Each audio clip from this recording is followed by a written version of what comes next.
Welcome to Nomads Tactical. I'm Dennis Weimer, your host, owner, and director of training.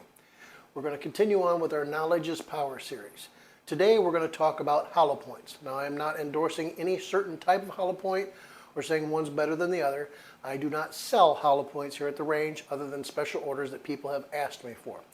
Again, we're going to talk about types and benefits that I would push you towards.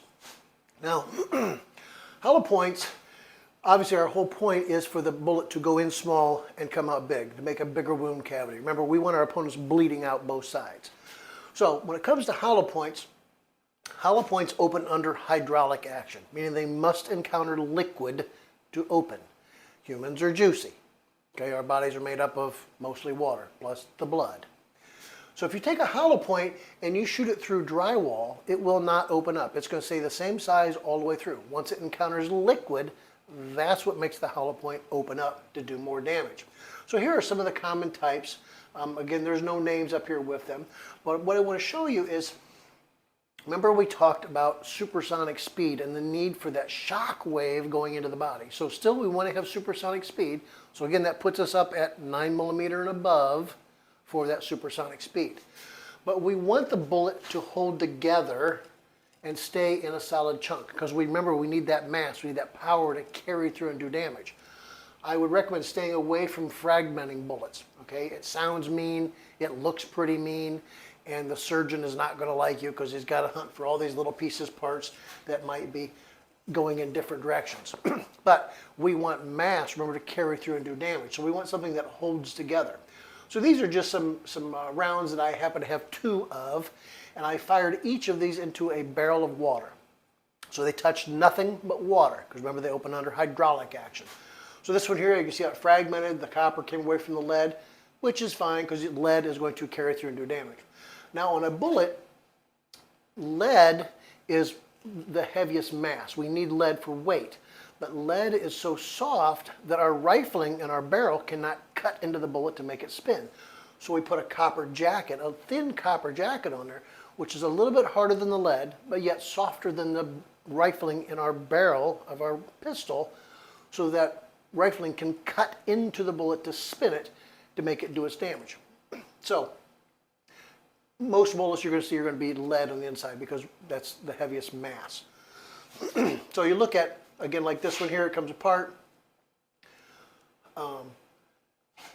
When you see a red tip on a bullet like this, this is to aid in expansion. And because, remember, bullets open under hydraulic action, needs liquid. So this takes the place of liquid. This rubber plug in here acts soft, like water, to create that hydraulic action. Because if you get a shot in a shoulder or someplace where there's not a lot of blood or juice, that bullet will not open up. Remember, just like going through drywall, it's going to stay the same size. So this takes the place of the liquid to help that bullet open up for a shoulder shot or something like that. So we look at like a rifle bullet. We see a lot of rifle bullets will have a tip on them, whatever color, they may denote something.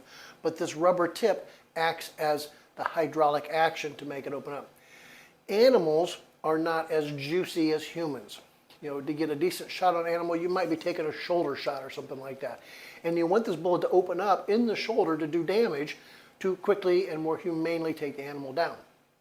Well, a hollow point on a rifle bullet, that point is so small, it can't get a lot of liquid in there to open up reliably and do a lot of damage before the bullet is almost all the way passed through. So we put the rubber tip on there to aid in expansion.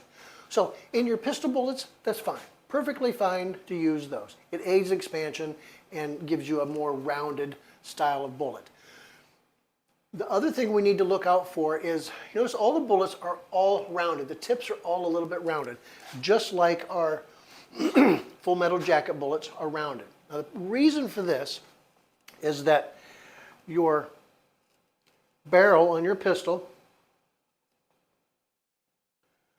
so this is the barrel of a 9mm, your feed ramp right here. This is what the bullet comes out of the magazine. It's seated right about here, generally tipped up a little bit. It rides up this feed ramp and goes up into the chamber. That's how it loads. And, you know, your slide operates very fast, so this has to very reliably ride up this feed ramp to go in the chamber. Now, some pistols have a much steeper feed ramp. So this one is pretty steep. You look at this one here, see how the feed ramp is longer and not near as steep. So the steeper the angle or the shorter your feed ramp, the more important it is for you to check your hollow point bullets to make sure that they reliably ride up this feed ramp and go in. So what I recommend when you buy your new hollow point bullets, whichever brand you pick, is that you cycle them through your gun. Make sure your gun likes them and reliably cycles them from bullet number 1 to bullet number however many you got in your magazine. So we don't have to shoot a whole magazine of them, but you want to load the first one somewhere in the middle and the last one. So to make sure your gun reliably cycles all the way through your magazine. If we get something that is very aggressive and you have a very steep feed ramp, that bullet may not reliably go in the chamber. You want to know this before you have to use it. Now yes, your hollow points are a lot more expensive, like, oh, I don't want to shoot them, they cost too dang much. But if it's something you're going to bet your life on, you want to make sure your gun likes it. Now, bullets, as long as they are kept clean and dry, should last for 20 plus years, okay? But if these are your bullets that are in your carry gun, on your body all day long, hot, sweaty, in and out of cold and moisture or whatever else, and we want to bet our lives on these, I would recommend buying a new box every year, just so that you know you've got a fresh box of bullets. And I'm not saying buying 2 or 3 boxes at one time and saying, okay, well, I got a box for the next 3 years. Bullets are made in lots.